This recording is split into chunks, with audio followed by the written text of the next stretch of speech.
Hello everyone, start करते हैं applied mechanics का ये नेक्स्ट लेक्चर। इस लेक्चर में हम लोग लामिस थ्योरम जो पढ़े हैं इसके पिछले लेक्चर में, उस पर किस तरह से न्यूमेरिकल लगाए जाएंगे इसको देखते हैं। एक क्वेश्चन बोर्ड पर लिखा हुआ है कि दो डोरियों द्वारा 40 न्यूटन के एक भार को सहारा दिया गया है।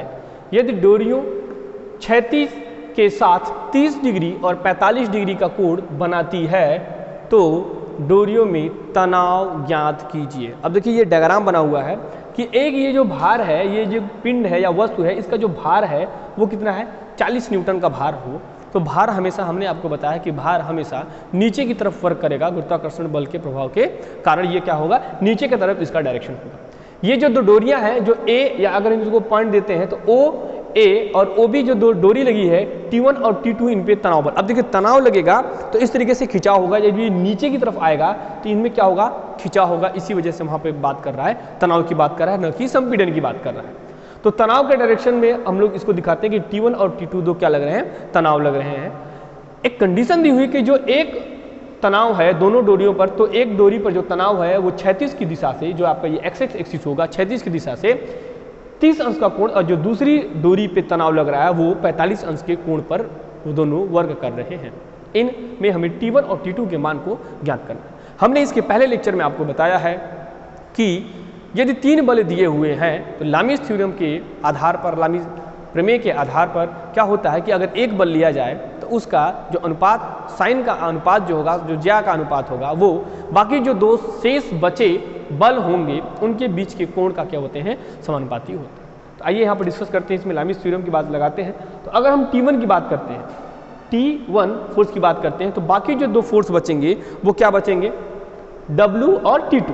तो W और T2 के बीच का कोण का क्या साइन होगा, तो साइन कितना होगा, देखिए यहाँ से यहाँ 90 और प्लस 45, तो क्या हो जाएगा 90 प्लस 45 बराबर। अब बात कर लेते हैं T2 की, तो T2 क्या हो जाएगा, T2, अब देखिए जब T2 की बात कर लिए तो बाकी दो बल बचे हैं। अब देखिए यहीं पर स्टूडेंट गलत करते हैं कि जो बल लिया गया है उसको छोड़कर बाकी जो दो बल बचे हैं उनके बीच का कोण। तो जब हम T2 ले लेंगे तो बाकी कौन को बचेंगे, W और T1, इनके बीच का कोण क्या हो जाएगा, ये 90 और 30, यानी कि 90 प्लस 30, तो यहाँ हो जाएगा साइन 90 प्लस 30 इक्वल। यहाँ बात करते हैं अब लास्ट वाला बल क्या है, W। तो W का मान कितना है, 40, यानी कि 40 अपॉन साइन। अब हमें यहाँ पर T1 और T2 के बीच का कोण लेना है। अब देखिए यहाँ से T1 और T2 के बीच का कोण नहीं दिया हुआ है, तो आपको यहाँ से T1 और T2 के बीच के कोण को ज्ञात करना होगा। अब एक सीधी रेखा कितने अंश का कोण बनाती है, 180 अंश का कोण बनाती है। तो एक सीधी रेखा अगर 180 अंश का कोण बनाती है तो ये दोनों कोण अगर माइनस कर दें तो ये वाला कोण हमें ज्ञात हो जाएगा, यानी कि माइनस 30 प्लस 45। तो यहाँ से इसको सॉल्व करेंगे तो आंसर आ जाएगा 105। तो हमने लिख दिया यहाँ पर 105 डिग्री, ठीक है, 105 डिग्री। अब एक बार इसको इसके इक्वल कर दीजिए और एक बार इसके इक्वल, यानी कि T1 अपॉन साइन कितना हो जाएगा, यहाँ से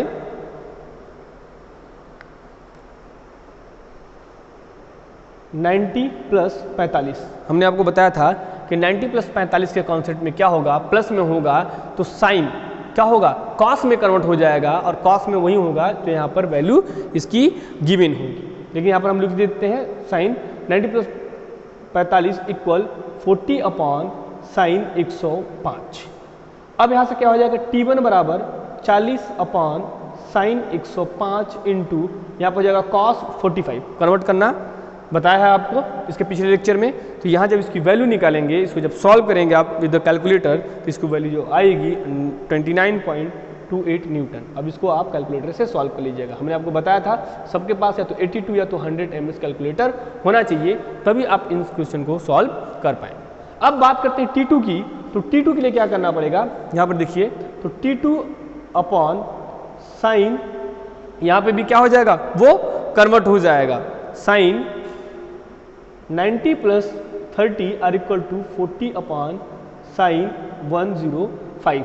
तो क्या हो जाएगा, T2 are equal to 40 upon sine 105 into, अब देखिए यहाँ पर साइन 90 प्लस थीटा लिखिए, या इसको कॉस 30 लिख दीजिए, दोनों इक्वल होंगे, ठीक। तो यहाँ पर लिख देते हैं कॉस 30। तो ये इसको जब सॉल्व करेंगे कैलकुलेटर से तो आएगा 35.86 न्यूटन। और सभी के पास इसको सोल्यूशन करने के लिए साइंटिफिक कैलकुलेटर आपके पास होना चाहिए, तभी आप इस क्वेश्चन को हल कर पाएंगे। ओके, तो ये चीज़ें आपको समझ में आई होंगी।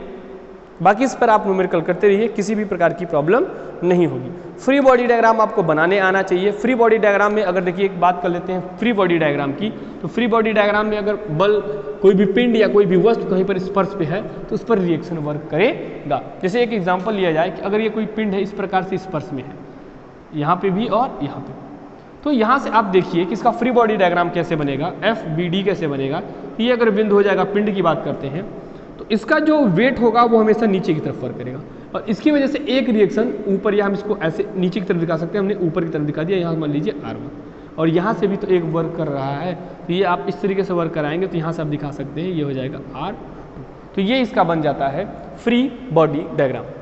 यहाँ पर थोड़ा सा एक क्विक रिविजन करते हैं फार्मूले का कि बलों के समांतर चतुर्भुज के नियम से जो रिजल्टेंट आ रहा था R equal to P square plus Q square plus 2PQ cos theta, तो यहाँ से आपको कंफ्यूज नहीं होना है, जो थीटा था वो P और Q के बीच का कोण है, न कि उसके रिजल्टेंट से। ठीक है, लेकिन रिजल्टेंट की बात करता है तो इसके बीच में अल्फा और क्या लगता है, बीटा, ये होता है R।